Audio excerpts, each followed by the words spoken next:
Welcome everybody to the XExamine podcast.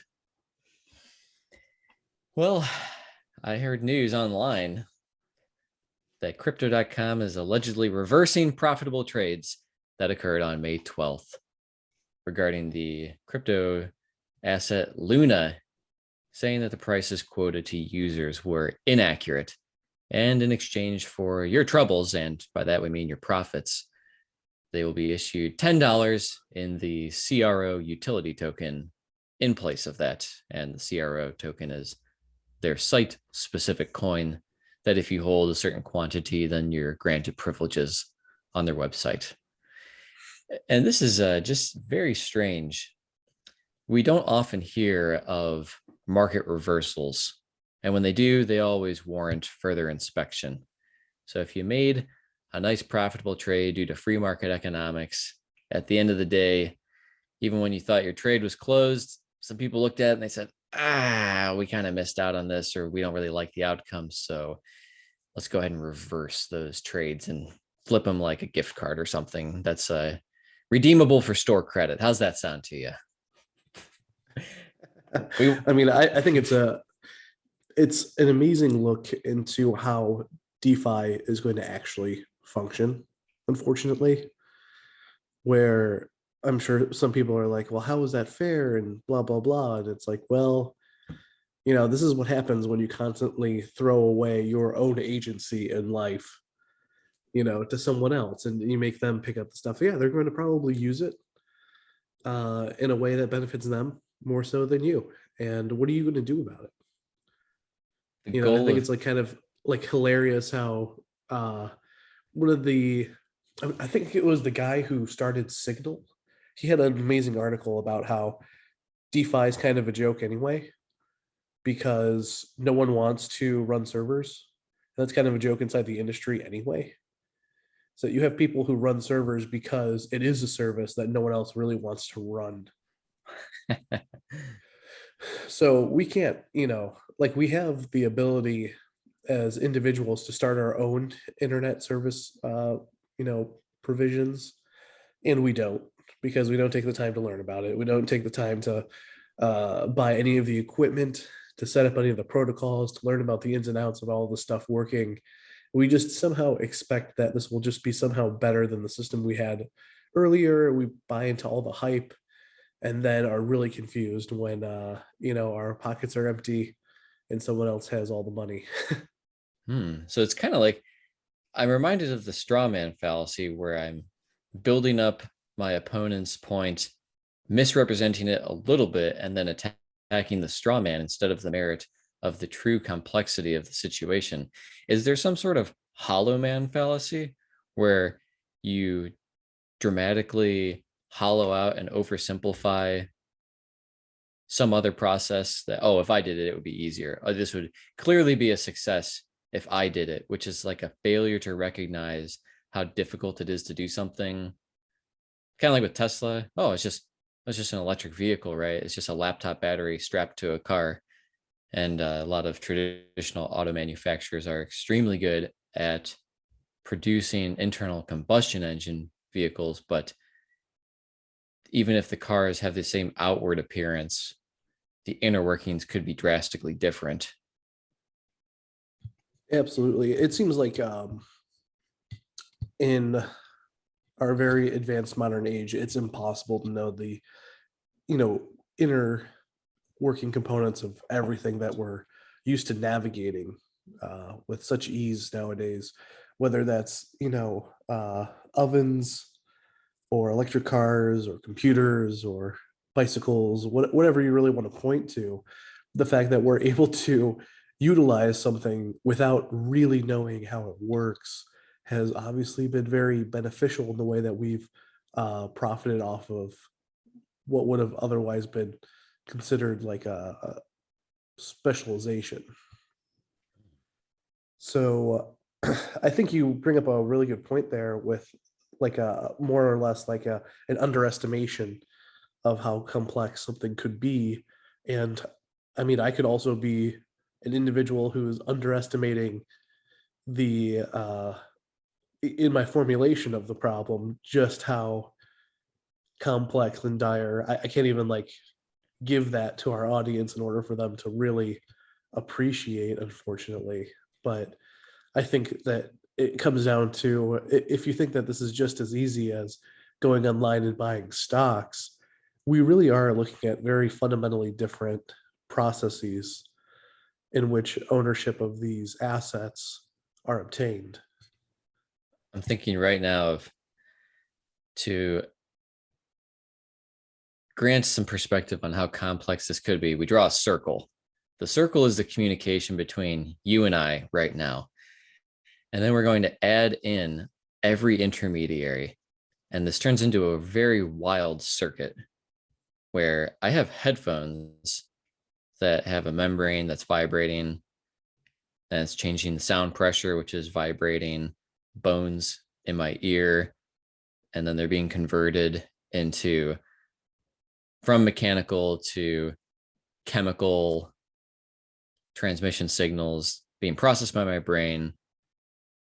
Then my mouth is moving, producing more sound. It's being picked up by this strange microphone, which has a metal cable that goes into a computer that processes it, then sends it over the internet to your computer, puts it through your headphones. And there's this very interesting, partially solid, partially wireless transmission. And then there are audience members that have a little test node that they're inserting into the circle at various points along the way. And of course, if this is a recording and they're coming back to it, it's not even a time dependent sequence. It can just be replayed at, it's almost time independent. Just very strange and very interesting. Yeah, absolutely. I'm really glad that something like this happened so that we can kind of see the consequences of these exchanges before people sunk more money into it. Because I am pretty worried of how this whole thing's going to go down. I am not the biggest fan of cryptocurrency overall. I sort of think that there are aspects to it which have obviously been already worked into our financial system very easily. The way that we transact using, ACH and credit card, debit card, that sort of information is already like the encryption methods and stuff like that are already sort of being used. Whether or not they're tokenized is just the main factor that seems to be what everyone gets their jollies off on. But I am still worried that it still is just not real value, or it's not something that we should value. I should put it that way, maybe instead. And what I mean by that is like, and if I'm going to sound like an old guy, then that's fine, because I think it's actually an important point to make. But you take something like gold, and at least gold is a certain element with chemical properties that make it in and of itself valuable, just like how lithium is valuable because it's lithium, and how iron is valuable because it has its own set of properties that we utilize for different things. Very So true. those, if you take the idea of more or less that maybe we should be transacting in something that is inherently valuable, we would get better results. I think that's just sort of what I lean to. Now, you can get rich off of cryptocurrencies. Obviously, people have, because they're taking advantage of network effects and stuff like that. But I'm still worried that this whole sort of like digital real estate landscape that people keep talking about, I think it's still all fake, because other people own those servers. Yes, this is all very true. And you hit on numerous good points. I'm thinking there's microscopic value and macroscopic value. I like your idea about gold. There is an inherent functionality, practicality to it. And I'm actually thinking about iron, because our red blood cells have hemoglobin, and the hemoglobin that carries oxygen has an iron center. So iron is needed for life. So that has value on the microscopic level. It almost has a like a life value associated with it as an attribute. And then gold can have this macroscopic value because we can use it for, the organism can use it in other functions as an entire being. We can use it for all sorts of technology. And lost my train of thought there. Oh, that's all right. No, I totally know what you mean. It's just one of those interesting properties that our elements seem to have, where because of their inherent being, kind of being its own function, and the fact that we can utilize them in different areas. Something like in economics, we often talk about controlling the money supply in order to create, temporary shifts in value, utilizing the money supply itself to have like supply and demand. So if you have too many dollars inside the market, you have an inflation event, more or less, where, or a series of inflationary events where the actual commodity of dollars becomes too common, so to speak. So things become increased in price because those individual dollars don't have the same amount of purchasing power anymore. And it's a really strange system, that how that even works. But more or less, it's because sellers are still the ones who are determining price, and they determine price through all sorts of different means. And you have sellers within different markets, sellers of sellers, and all sorts of ways to travel up and down the vertical business landscape. When you have vertical integration across businesses, when you have going from like a very raw state of product to its final product, you have all sorts of like selling events along that chain too, especially if they're not vertically integrated, let's say. But where I'm going with all of this is more or less that you have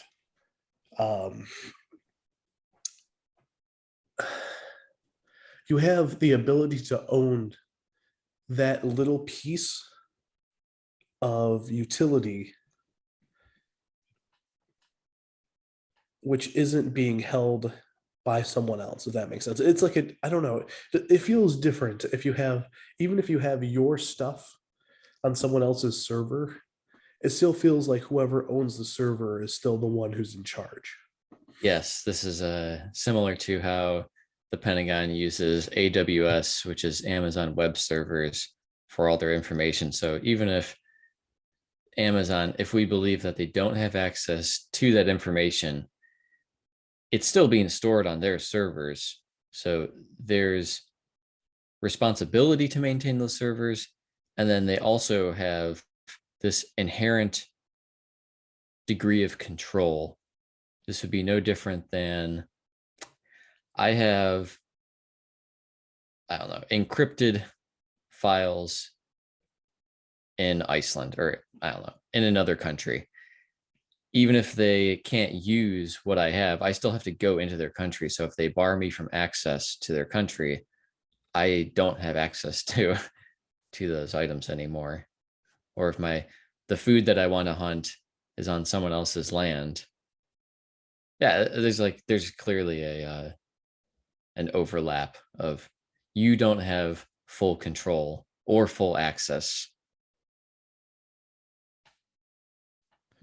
Absolutely, absolutely. And it's an important thing to touch on because, the more that we get used to having other people hold stuff in our name or whatever, the less that we as a society have control over our own destinies. And that's important because you want to use that as a point of leverage. If someone's misbehaving using this sort of these great tools that we kind of invented for our own convenience, sure. But if people are misusing them, you want to be able to take back control without a super convoluted or destructive process. Yeah, I don't feel safe that some of the most important secrets and information are just in the hands of the non-original entity. It just, that function doesn't seem to work in any situation.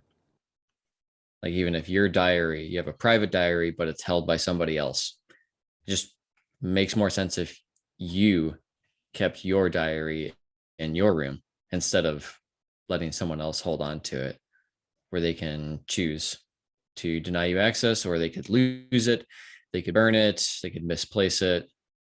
We're introducing external potential points of failure, just kind of a computer term for you. You want as few connections as possible between you. You want A to B, A to C is meh, and you really don't want A to Z, because there are so many things that could happen where everything is bootstrapped and jerry rigged together. And talking about everything kind of being a facade for DeFi, not really being real. We have like people who have a lot of money. They're not just keeping it in one bank account of US dollars. They have many different assets. They might have real estate. They might have stocks.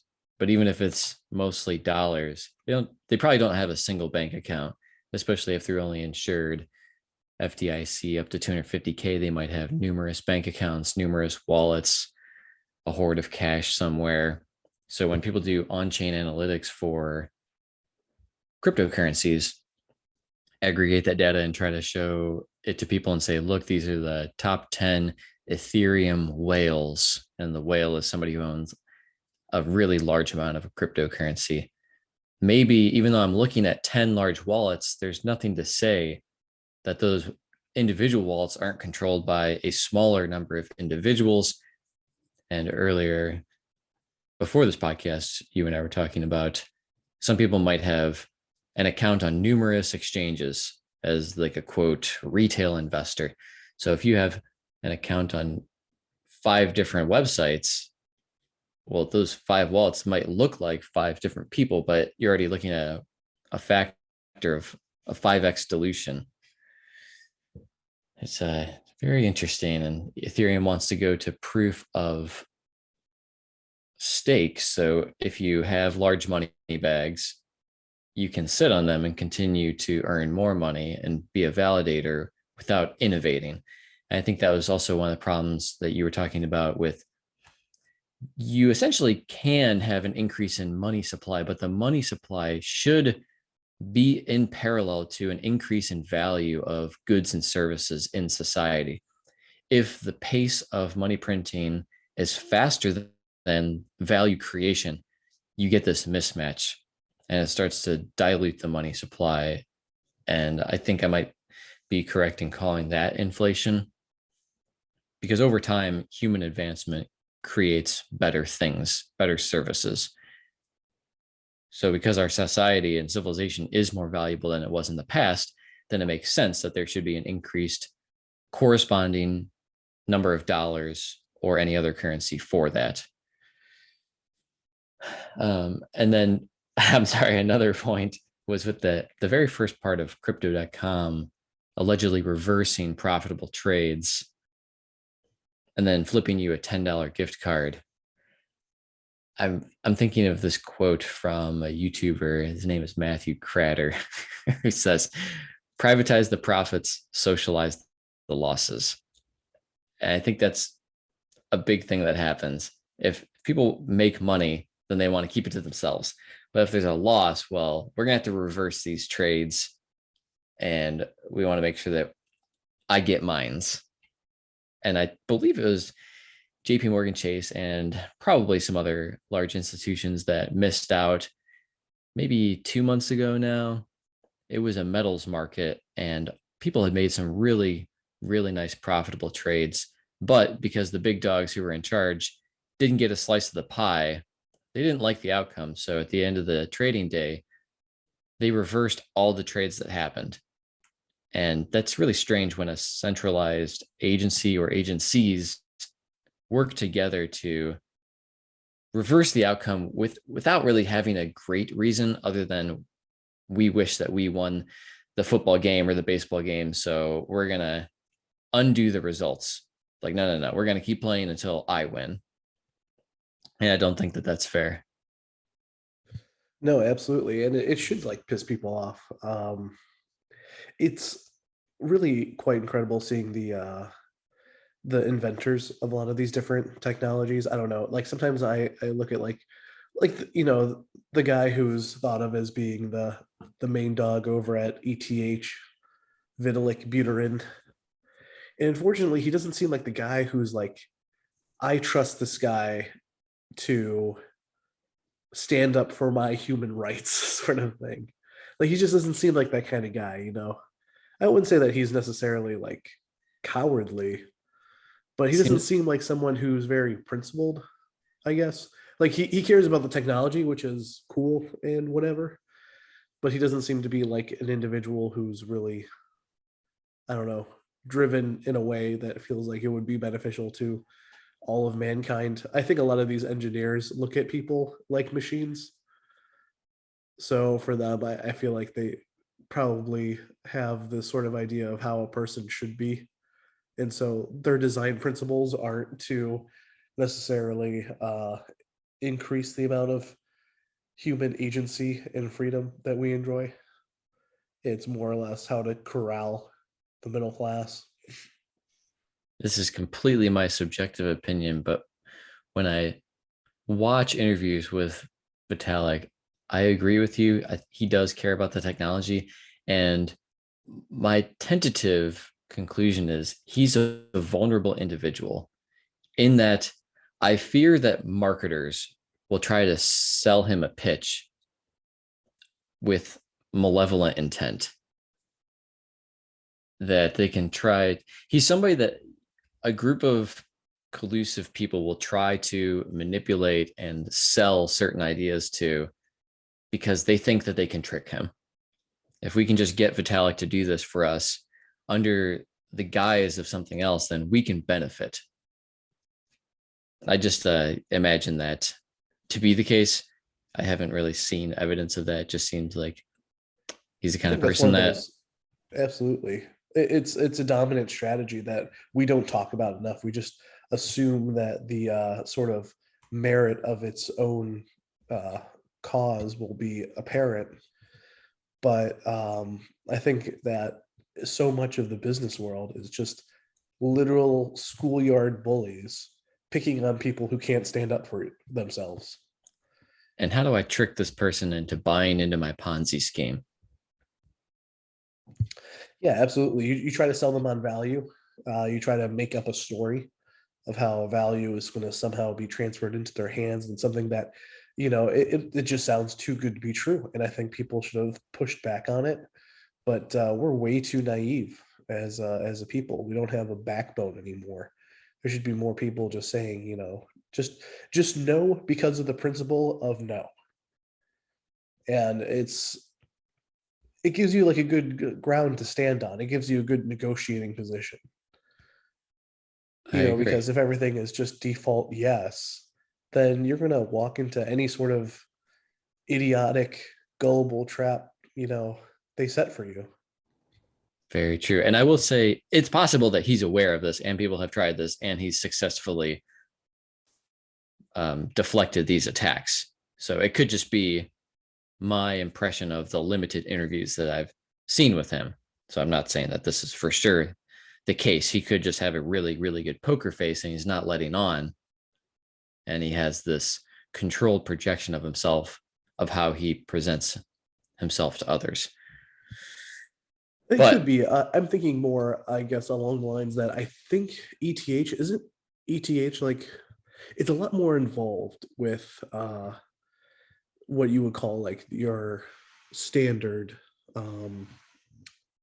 like banking systems because I think like JP Morgan Chase is involved somehow with ETH. yeah, Visa is somehow involved in ETH. Like he's made an effort also to like somehow bridge those places, but he's the one who's like going to play with the snakes in the dens of you know, all of the institutions that we have recognized there to be danger in. I mean, JP Morgan Chase has been essentially an evil company since its inception. yeah, and they get fined every year for manipulating metal markets, but because their profits are larger than their fines and there's no lasting impact, they just continue to do that because it's financially beneficial.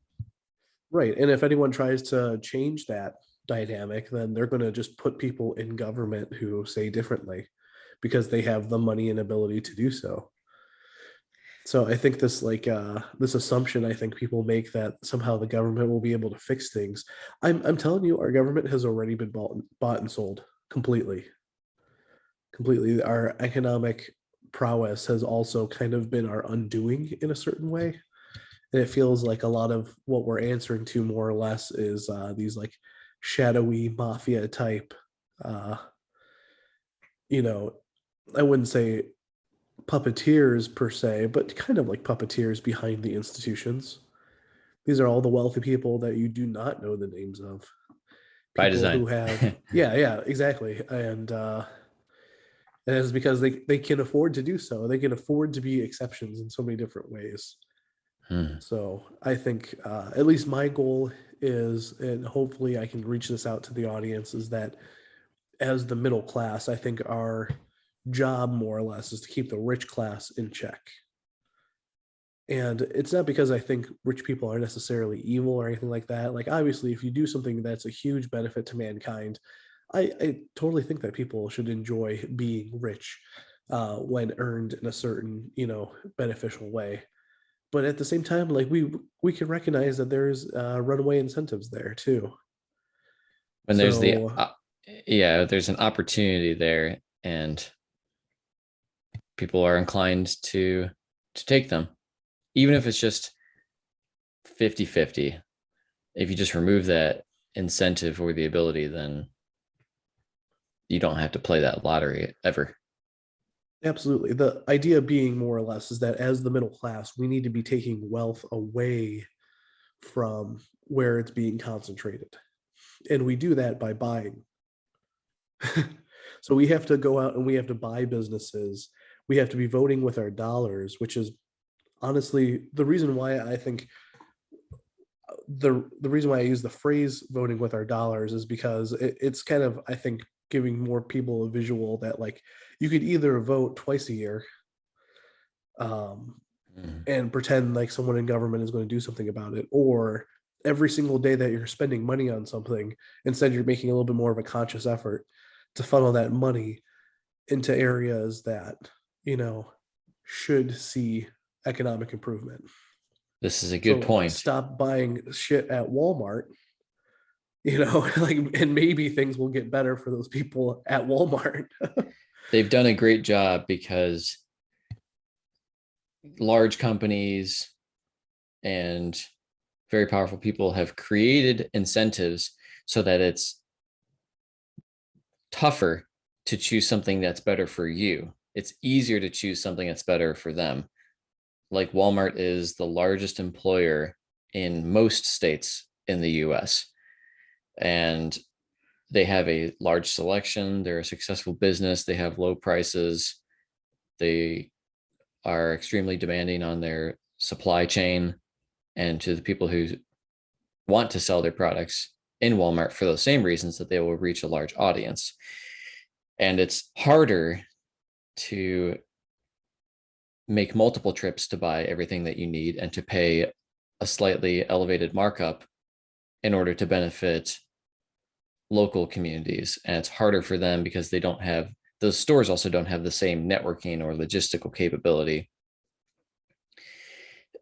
And in the same way, when people sell a house and you have a company like BlackRock get a loan from the government, which is a separate issue, and then buys private houses and then leases them. Now, instead of being a homeowner, you live in a home, but you pay an amount to BlackRock. They capture a spread. So I think they call that the carry. And then they're continuously a middleman. So every time, every month, they just have a hand in your pocket that just skims a little bit. So we have to move against things like that.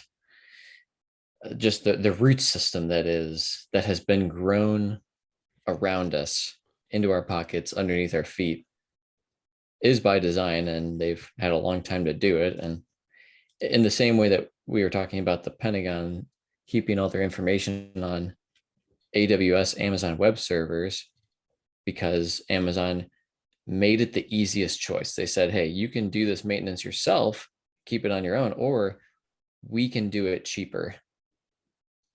And in exchange for the cheap factor, then they have some control over you. And that's the same thing with, I think it's, I'm not sure about this exact number, but a large amount of Ethereum servers are also on Amazon Web Servers. So I think it's like 60% plus, but it's enough to bring down the cryptocurrency if they wanted to. And if you're somebody that they identify and don't like, then this money is also no longer neutral, as they can freeze all of your activity, as well as they can just reverse the activity. They've done that before, where they said, you know, we didn't like what happened, so we're just going to reverse everything. And maybe that is a power that can be used appropriately. But it also reminds me of the government having very long reach over many aspects and control of your life. And then people will defend that and say, well, yeah, but they would never do that. Well, then why do they have that power? Yeah, why are they exercising it? And why are they exercising it? Yeah. And yeah, it's the there's same so people many too that would agree with you about, you know, the civil asset forfeiture and all this kind of stuff as being bad. And it's like, okay, like, are you helping us here or what? Like, what are you doing? It's very these people strange. that somehow are juggling just all of these internally inconsistent ideas at all times, and I don't know how they get through life. I'm guessing more or less that they just repeat things that they hear on like NPR, and they think themselves to be intelligent or somewhat. Like, don't get me wrong, like I like a lot of PBS and NPR product, but I don't use that as like a, you know, religious sort of ceremony in order to just repeat the praises of whatever featured in those articles. But you make a lot of really good points here. I think on top of all that, we have to recognize that there are other values outside of prices that come with the product, whether or not we recognize them as such. So, for example, like if you stopped, like just saying, like large majority of people stopped buying from these big box stores that are, you know, pretty horrific towards their employees and whatever. You have a situation that occurs in which you're taking money that you would have all the way otherwise spent on something. You're spending a little bit more. They're getting pretty much the same product, but it has the added benefit of eroding a centralized, more or less like locus of control and power somewhere else. Yeah. So it's like, imagine going to the store and you could buy one product for, let's say, $5, or you could buy the same product for $7. And what they don't tell you is that that $2 extra is like you're fighting off Sauron in Lord of the Rings. You just don't know it yet. It just, you know, like the extra $2 makes a brick evaporate over in the evil king's kingdom. You know, so it's like one of those aspects of value that we don't necessarily think of. But like, yeah, if you're buying from a local store, just like think of, even if that person is just as irreprehensible as the people who own these giant corporations, like an evil person with less power is still better than an evil person with a lot of power. This is a very good point. This is also reminding me of when you said $1, every dollar spent is a brick evaporated. I'm reminded of when you go to somewhere and they want, do you want to give $1 to hungry children? It's like, yeah, but not through you. You know, it's like, why can't, and of course you can. It's just, again, it's easy and incentivized.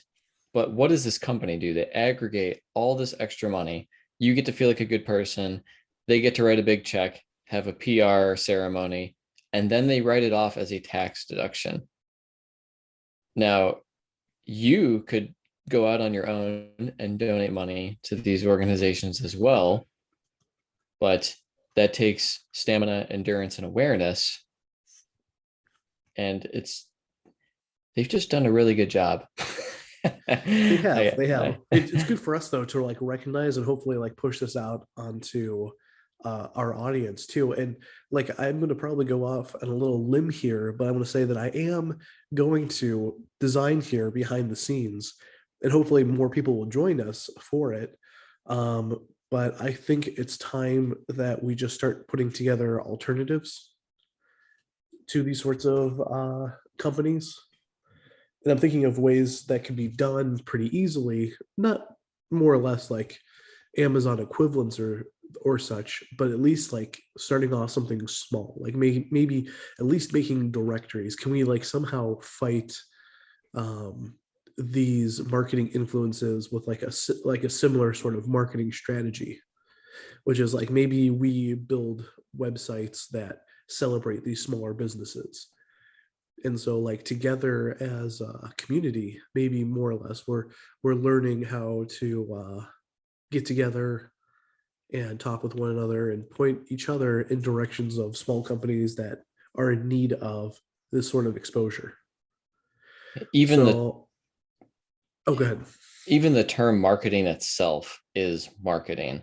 It's really a form of psychology, and with it's selling a promise to make you whole. It's very interesting. And how do we influence behavior? In a lot of ways, it's give you a little pat on the back and also give you what you want. But on the other side of that balance is I also get what I want. And usually my gain is larger. And I'm actually thinking about there was an announcement, I think, in Germany where Bitcoin and Ethereum held for longer than 1 year can now be sold tax free. And this is a very interesting trade off because the government will be missing out on capital gains tax. And you might say, wow, they must really care about their citizens if they're doing something like that. But actually, that's a small price to pay for what they get in exchange for that. And what do they get in exchange? They get you to release a competitive alternative to their own currency. So if I wanted you to get rid of currency, what's the best way to do it? Well, I could either forcefully take it from you, I could force you to sell it, or I could incentivize you to voluntarily get rid of it where you feel like you're getting an advantage from doing so. So in this way, you sell it and then you're converting back into a government issued money. And then by using it, you create demand for the local currency instead of this cryptocurrency. And you're decreasing demand on the cryptocurrency because you're trying to sell it. So it's just a very interesting way to influence human behavior through incentivization.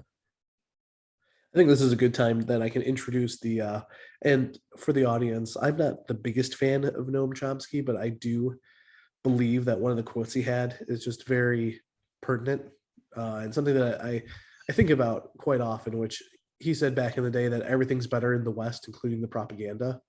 It just feels like marketing and all the stuff that you just described is like genius levels of art of the deal that we as a society, because we don't seem to practice the art form of negotiation anymore, that we've kind of allowed these things to happen, and they kind of like pass right through our consciousness too. We're not even aware of it anymore just because of how easy they've made it. These forces that are incentivized to create these like grabbing control mechanisms are doing a fantastic job of playing on our ability to think through what benefits us. They're using our latent narcissism against us. And we need to kind of push back against that latent narcissism in order to protect ourselves, or else we're going to be taken control of very easily. Latent narcissism. Yeah, our own desire to maximize our own utility at all costs. Like I could think that I'm just the greatest guy in the world shopping at Walmart, getting all these deals, not realizing that like you're just helping perpetuate the cycle. Similar to a lot of ESG compliance. A lot of things are sold under this guise of saving the environment and, for example, being against internal combustion engines because you're more okay with raping the earth, tearing it open, using tons of diesel powered equipment, using tremendous amounts of energy to pull conflict minerals from the earth in Africa and use children or indentured servants to perform work, and then use diesel and gas powered transportation vehicles to move incredibly heavy amounts of minerals to a manufacturing facility that surely is not solar powered or hydroelectric powered to further refine metal from rock and then fly it, which would be expensive because it's heavy, or put it on a boat, which just look up any mile per gallon equivalent of a ship, of a barge, and you will be astonished at how many gallons per mile.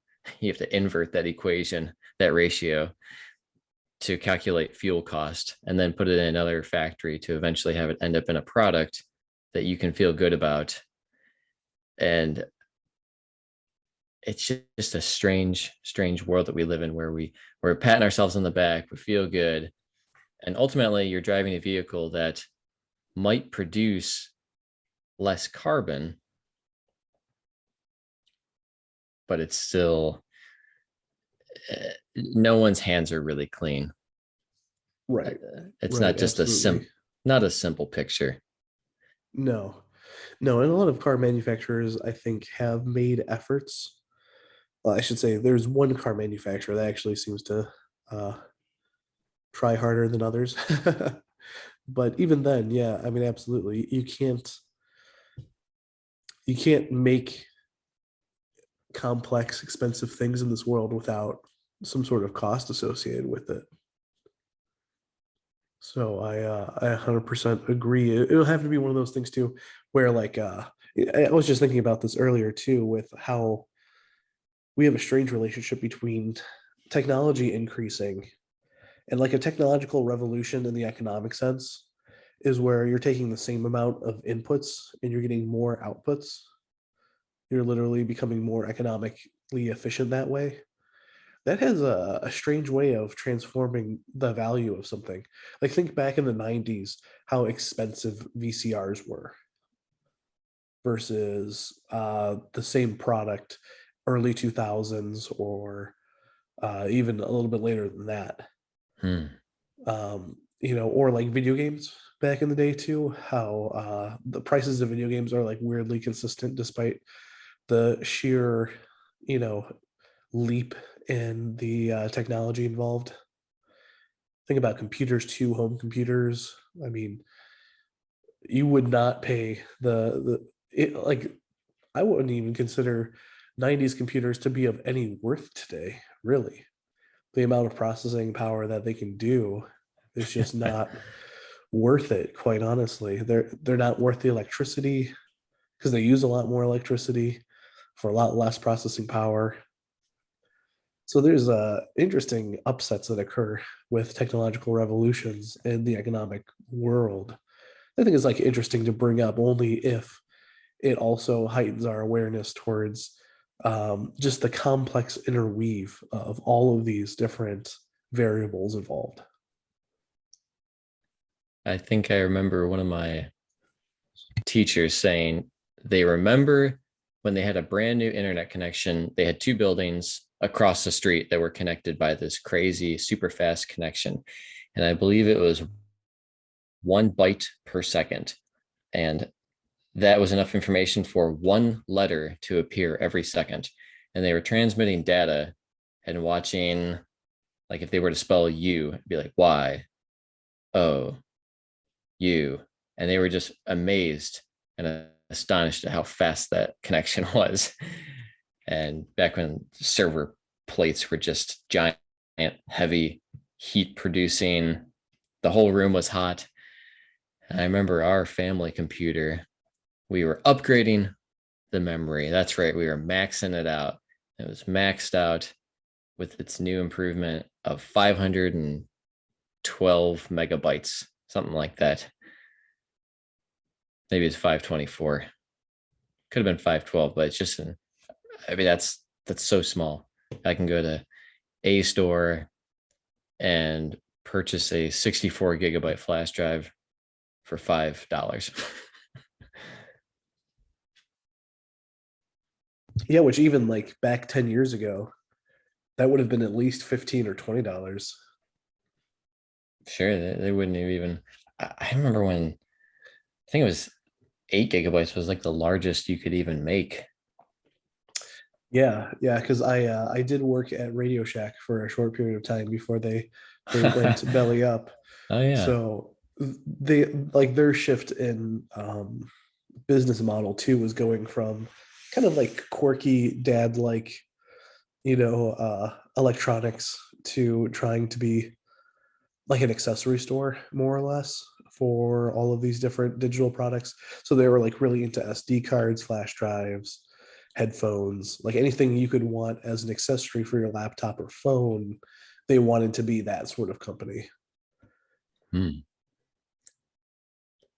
I think to drive home this point about how archaic recent technology can be, PlayStation 2, one of the greatest selling video game consoles of all time, just so popular among many age groups. Those memory cards were 8 megabytes. 8 megabytes. Think about how tiny that is. It's just crazy. That is insane. That is insane.